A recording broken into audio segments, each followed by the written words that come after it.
안녕하세요. 설재영 최민연구소입니다. 오늘부터 사주 이야기라는 컨텐츠를 시작해보려고 합니다. 사주에 대한 이론이나 이야기를 간단하게 이야기해보는 시간을 가져보겠습니다. 먼저 오늘은 첫 번째 시간으로 오행의 의미에 대해 알아보는 시간을 가져보겠습니다.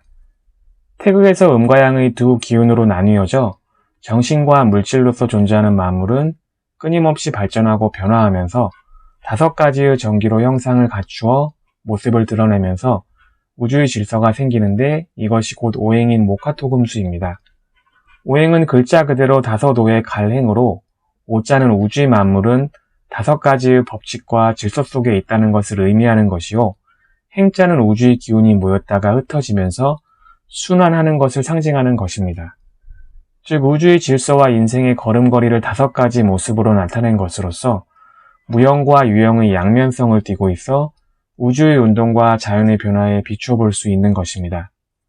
다시 말해 오행은 우주가 가는 5가지 길이요 질서이며 5이 걸어간다 또는 5가지의 성분이 나란히 돌아다닌다는 뜻인데 이는 자연의 발자취나 인생의 걸음걸이를 5가지 걸음걸이 모습으로 상징한 것으로서 오행은 우주가 길을 가는 5가지 걸음걸이인 동시에 원을 순환하는 행동규범으로 시간 속에 끊임없이 굴러가는 굴렁쇠와 같습니다.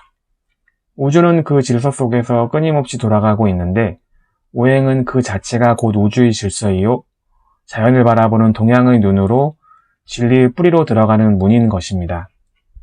하늘과 땅이 서로 나뉘기 전에는 모든 것이 뒤섞여 혼돈이라고 불려지는 어둠의 거대한 덩어리였다가 적막한 혼돈이 천지로 나뉘고 모든 존재는 음양으로 이루어지기에 인생의 걸음걸이 역시 오른발은 음이 되고 왼발은 양이 되어 둥근 원을 걸어가는 것과도 같은데 인생의 전반기는 산을 타고 올라가듯 상승하는 것이고 후반기는 산 꼭대기에서 다시 내려오듯 하강하고 있는 것으로 한 알의 밀알이 땅속에서 출발하여 봄과 여름 동안 위로 자라다가 가을이 되면 성장을 멈추고 겨울에는 다시 땅속에 묻히듯 우리의 인생도 시간의 원운동을 거쳐 출발점으로 되돌아옵니다.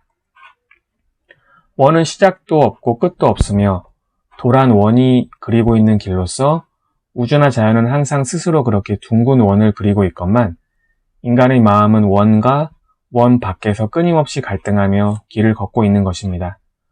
원래 인생과 만물을 구성하는 것은 음양이기에 인간을 구성하는 기본 성분은 양의 정신과 음의 육신이지만 이를 실제로 운영하고 관리하는 것은 사지오체와 오장육부이듯이 오행은 음양을 결합하고 운영하는 기능으로 생명을 관리하고 계절을 운영하며 방위를 주관하고 운기를 관장하는 음양의 끝 꼬치로 음양의 형을 분류한 것입니다.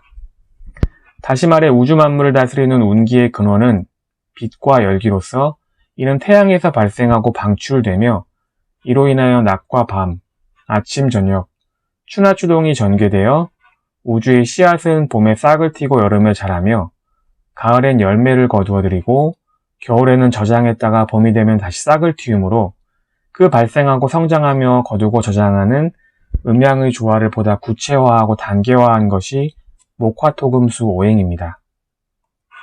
따라서 음양오행은 두 남녀의 춤과도 같아서 음과 양은 남녀가 되고 오행의 목화토금수는 춤이 되어 둥근 길을 풀로 삼아 가면을 바꿔 쓰고 돌고 있기에 음양은 만유에 내재된 존재 질서이고 오행은 음양이 걸어가는 5가지 걸음인 것입니다. 한편으로 오행은 생장, 화, 수장입니다. 우주는 5가지의 걸음걸이를 통해 끊임없이 변화하고 있는데 생장, 화, 수장은 시간의 5걸음이고 목화토금수는 공간의 5걸음입니다. 보통 시공으로 나누어 설명하지 않고 혼용하여 쓰는 바 생장, 수장하는 자연의 발자취를 살펴보면 땅으로 싹을 틔워 자라고 무성해지며 씨나 열매를 맺어 다시 땅에 떨어져 숨는 4가지의 규칙은 우주가 걷고 있는 걸음걸이의 기본으로 무생물에서부터 식물, 동물, 인간 할 것 없이 모든 존재가 따라가고 있으며 정처 없이 떠가는 구름도 생겨서 하늘을 덮고 비가 되어 땅속으로 사라지는 과정을 반복하고 있는 것입니다. 식물도 봄이 오면 앙상한 가지 끝에 꽃망울이 맺히고 싹이 터서 잎이 무성해지고 아름다운 꽃에서 열매가 여물면 찬바람이 낙엽을 지게 하고 열매도 땅에 떨어지며 다시 앙상한 모습이 되는 등 1년이란 시간 속에서 자기의 모습을 끊임없이 생장수장하면서 바꾸고 있습니다. 우주의 5공간을 공간적으로 살펴보면 우주는 음과 양이 맞물려 있는 거대한 태극체로서 양의 과정에서는 팽창을 하며 물질과 에너지를 발산하고 음의 과정에서는 물질과 에너지를 모으고 있는데 이러한 운동 과정은 둥근 원의 순환 형태로 이루어지므로 끝없이 팽창하여 폭발해버리거나 한없이 수축하여 없어져 버리거나 하지 않습니다. 팽창의 1단계는 처음에 한 방향으로 뚫고 나오는 힘을 말하며 그 힘의 과정을 목이라 하고 팽창의 2단계는 활을 지칭하는 것으로 목을 통해 한 방향으로 뚫고 나온 힘이 사방팔방으로 무질서하게 흩어지는 과정이며 또한 수축의 1단계는 금으로써 금은 한없이 흩어져 더 이상 흩어질 수 없는 상태까지 분열된 활을 거두어 수렴시키는 과정이고 수축의 2단계인 수에서는 금을 통해 수렴되면서 외부만 굳어진 것을 그 속까지 단단하게 응고시켜 한 점으로 통일시키는 과정인 것입니다.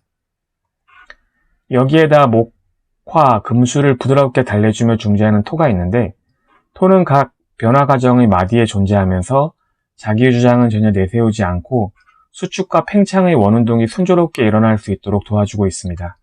그러기에 우주가 직선 운동을 하지 않고 원운동이 가능한 것은 전적으로 토의 도움이라 할 수 있습니다.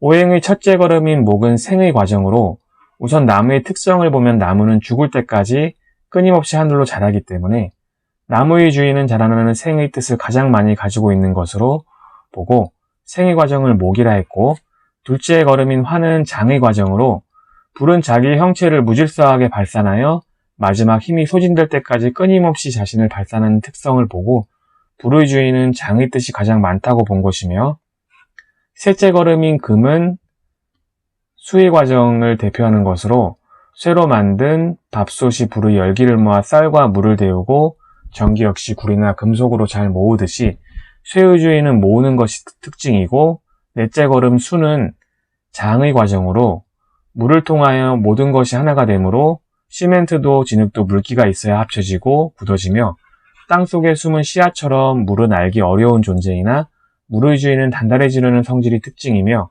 감출 장의 뜻이 가장 많고 토는 목화금수가 사는 땅이며 토양으로 화를 이루는 과정이기에 나무와 불과 새와 물을 품고 있으면서 변화를 일으키는 것이 특징입니다.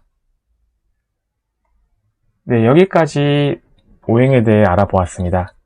내용이 마음에 드셨다면 영상 오른쪽 하단에 구독하기 버튼과 추천 눌러주시기 바라겠습니다. 영상 시청해주셔서 감사합니다.